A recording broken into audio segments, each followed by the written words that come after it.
দাদা ভাবিছিল জরাসন্ধ পরাজয় করা দেখি আপনি পুনঃ যুদ্ধ নাহে বলি কিন্তু গুপ্ত স্মরণ মুখে জানিব পাৰিছো জৰাসন্ধ পুনঃ আহিছে মথুৰা আক্ৰমণ হেতু এতিয়া দেখিছো জৰাসন্ধৰ অত্যাচাৰত মথুৰাবাসীয়ে অশান্তি কটাইছে জীৱন নকৰে বিচিন্তা তাৰ বাবে এই ফলগতি অস্ত ভয়ংকৰ বৰদান অকলে সিহঁতক কৰিল নিফল শুনি দুখী কোনো তোমাৰ গান কিন্তু সেই জৰাসন্ধক সময়ত বধ কৰিব পৰা বীৰ যাদৱ বংশত বিৰল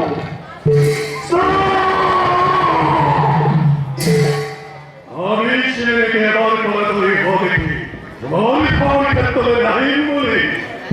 ভীরু কি উদ্দেশ্যে পুনর্বার মথুরা পরিচাক্রমণ আমার তাকে হত্যা করাই অতি ক্ষুদ্র মনে করে মিশা ভালো রাষ্ট্রই মথুরালই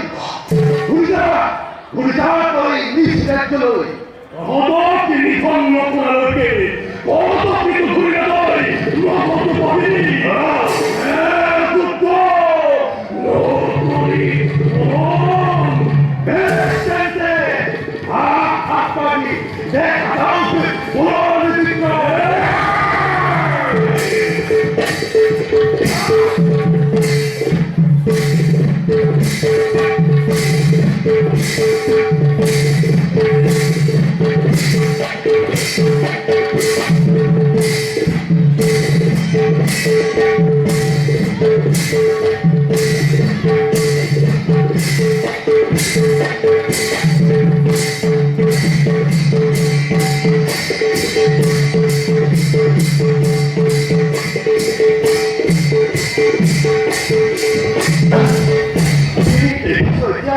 জৰাসন্ধৰ হাতত আমাৰ প্ৰাণ যাব এইটো কি কৰা হ'ব কৃষ্ণ চিন্তা নকৰিবা দাদা সাগৰ বক্ষত কৰি নিশ্চয় লক্ষ্য কৰিব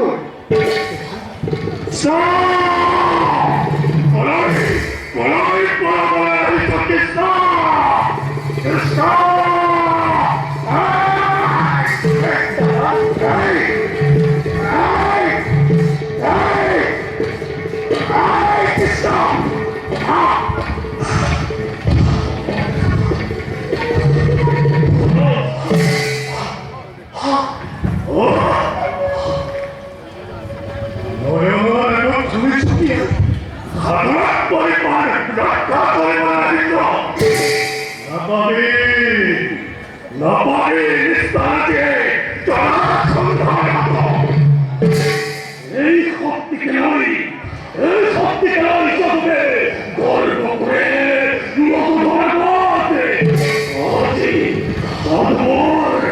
সদবর শক্তি প্রমাণিত হলে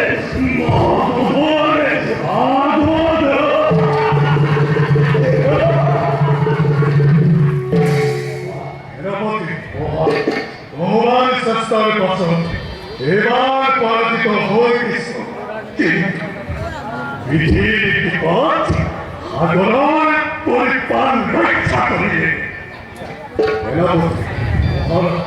এবার নরমের যজ্ঞ ধনুর্জন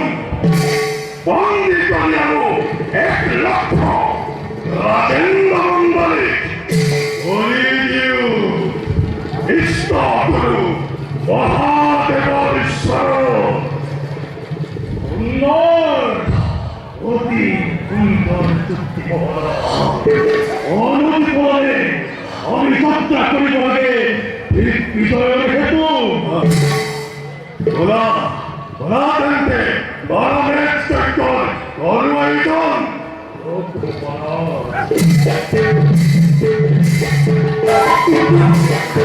কি হচ্ছে বল হইতে চলে পরিবর্তে বৃষ্টি হয়ে খুবই বদলছে বাড়ি বৃষ্টিক মই নানাকি যুদ্ধ করিব কৃষ্ণর ঘরে নয় হৈ স্বামী হত্যাকাৰীৰ বিপৰীতে মায়াই বীৰৰ কন্যা বীৰৰ পত্নী হৈ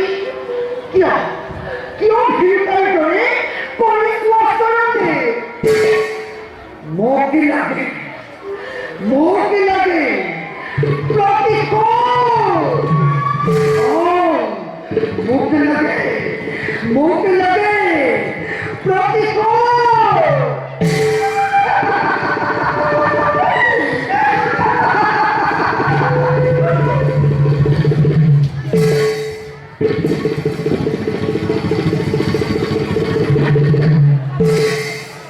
মগজপতি জৰাসন্ধ আমাৰ পৰাজয় সাধুকি দিক বিজয়ৰ সাথে যাত্ৰা কৰিছে আৰম্ভ তাৰ অত্যাচাৰত পূব ভাৰতৰ সকলো ৰজা প্ৰজাই হাহাকাৰ কৰিব লাগিছে কিন্তু এইবাৰ জৰাসন্ধৰ নাই পৰীক্ষা মৃত্যুৰ কাল তাৰ নিচেই ওচৰত ইতিমধ্যে তাৰ মৃত্যুৰ পথ মই কৰিছো ৰচনা যদি অসমৰ কণিপাতি কৰিব কোৱা খাদ্য আছে নেকি কিবা নতুন সংবাদ ইন্দ্ৰপ্ৰস্থৰ পৰা নিমন্ত্ৰণ পত্ৰ আহিছে ইন্দ্ৰপ্ৰস্থৰ পৰা হয় তেন্তে কোৱা খাদ্য কি লিখা আছে নিমন্ত্ৰণ পত্ৰ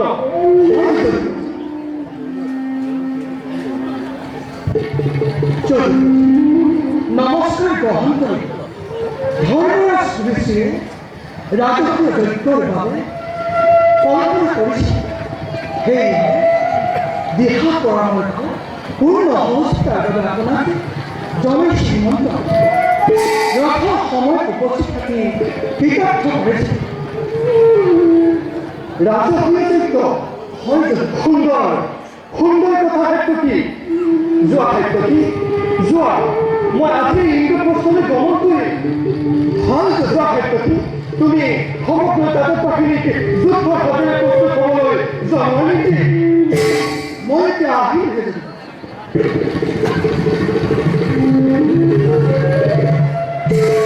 জৰাসন্ধৰ মৃত্যুৰ সময় নিচেই সমাগত যাওঁ দুষ্টক দমন কৰি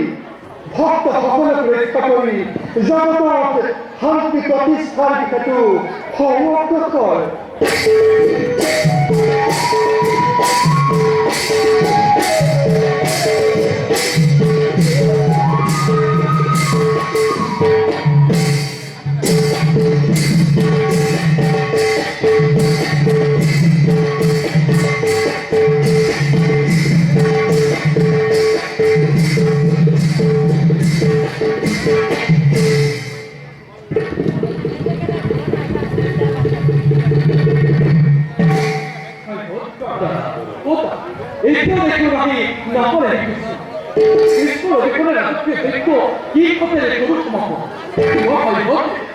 পালন কৰো পৃথিৱীতে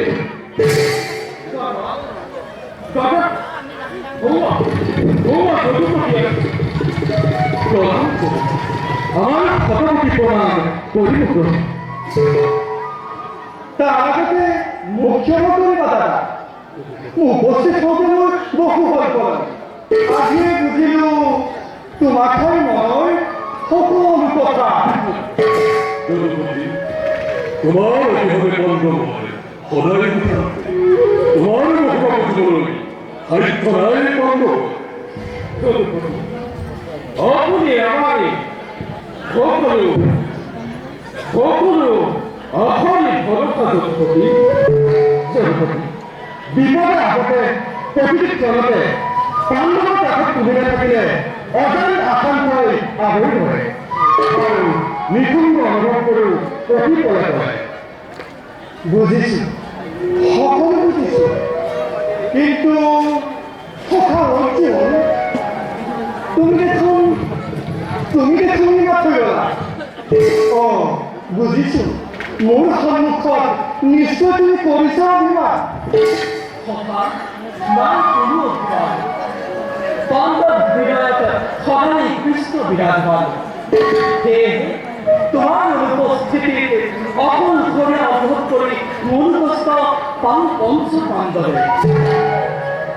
কিয় ভাবতে নেতো পাণ্ডৱৰ বিপদ আৰু নাথাকিব কৃষ্ণৰ লগত ইমান কেনেকৈ সম্ভৱ হ'ব হকা দাদা ধৰ্মৰাজ মই দানৱৰ নিৰ্মিত এই ইন্দ্ৰপ্ৰস্থৰ ৰাজভৱনসমূহৰ শোভা সৌন্দৰ্য দেখি আনন্দিত হ'লো যোগ্যজনৰ যোগ্য ভৱন দেৱশিল্পী বিশ্বকৰ্মাৰ দ্বাৰা নিৰ্মিত ইন্দ্ৰৰ অংগাবতী কুবেৰৰ অলকপুৰী বৈবস্বজমৰ শংখমণি পৰম বিক্ৰমী বৰ্ণৰ কমলজনী আৰু ব্ৰহ্মাৰ চৈন্য ভৱন এই সকলোৰে সৌন্দৰ্য তুষ্ট কৰিলে এই ইন্দ্ৰপ্ৰস্থৰ ইতিপূৰ্বে এই স্থানতেই ইন্দ্ৰ বিষ্ণুক পূজা কৰিছিল তেতিয়াই এই স্থানৰ নাম হ'ল ইন্দ্ৰপ্ৰস্থ খাণ্ডৱৰ ইন্দ্ৰৰ মাজত ইন্দ্ৰপ্ৰস্থ ক্ষীৰ সমুদ্ৰৰ মাজত যেন হীৰাৰ মানিক খচিত এটি স্বৰ্ণকল ধন্য ধৰ্মৰাজ ধন্য আপোনাৰ কীৰ্তি বাৰু কওকচোন দাদা মনৰ অভিলাষ সৰ্বৈক্য ৰাগত প্ৰবঞ্চি কোবৰ প্ৰয়োজন আছে বুলি মই জানিব পাৰে মহাৰাজ খণ্ডই ৰাজকীয় দায়িত্বৰ ফলস্বৰূপে সৰ্বপৰিচালনা কৰেছে তাহলে আমাৰ পূজনীয় কীৰ্তিদেৰ মহাৰাজ বামুন বিশেষ কৰে অকৃতি পুত্ৰলৈ ৰাজকীয় দায়িত্বভাবে কৰেছে নিৰ্দেশ কৰা মই চিন্তা কৰিছো বৃত্তিদেৱৰ এই নিৰ্দেশ মই কেনেকৈ পালন কৰিম দাদা ধৰ্মৰাজৰ দেখিছো ক্ষত্ৰিয়ৰ উচ্চতম উপাধি চক্ৰৱৰ্তী পদলৈ বাঞ্ছা হ'ল মাতা নহুত খবৰ কৃতকৃত্য ঘৰত ভগীৰথ আদি পুণ্যশীল চক্ৰৱৰ্তীসকলৰ সম্পৰ্ক হ'বলৈ মোৰ বাঞ্ছা হোৱা নাই আৰু বাঞ্ছা কৰিলেও পূৰ্ণ সংযোগ কৰিবলৈ কিছুৱে পৰা বিস্ফোটতুল্য বিস্ফোটক মহিলাকো পুণ্যশীল কীৰ্তিদেৱৰ আদেশ পালিবৰ বাবে তোমাৰ উপদেশ বিচাৰে তোমাৰ আদেশ উপদেশ নাপালে মই এই বংশত কৰিবলৈ অগ্ৰসৰ নহওঁ সেই শক্তিমানৰ শক্তি তোমাৰ শক্তিৰ এক কণিকা নাপালে ৰাজকীয় বেলাকে সামান্য কৰিবলৈ মই অগ্ৰসৰ হ'ব নোৱাৰো দাদা ময়ো সেইবিলাক দুজনৰ দৰে আপোনাৰ ৰাজকীয় যজ্ঞৰ কামনাৰ সফল বাঞ্ছা বিচাৰোঁ কিন্তু ইন্দ্রগুলি শব্দ অন্তত আমি থাকতে দাদার দিকে সম্মুখতে ইন্দুর গায়ে লাগে ছায়াদৃষ্টি বলবে দৈব অগ্নি ধারে ভোগান্তিও রবমারে এই দিন উড়ে যাব নহলে অসুবিধা হয়ে যাব দাদা খাণ্ডৱ দাসনৰ অৰ্থে বৰুণ দেৱতাই দিয়া সখা গান্ধীক তোমাৰ সৈন্যময় হ'ব আৰু মোৰ সুদৰ্শন চক্ৰই অধৰ্ম ধৰ্ম কৰিব পাৰিবনে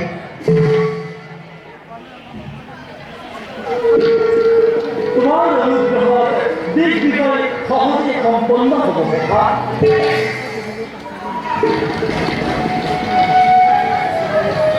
তেন্তে বলা যাওঁ আমি নগৰ মোৰ আজৰা ওৰা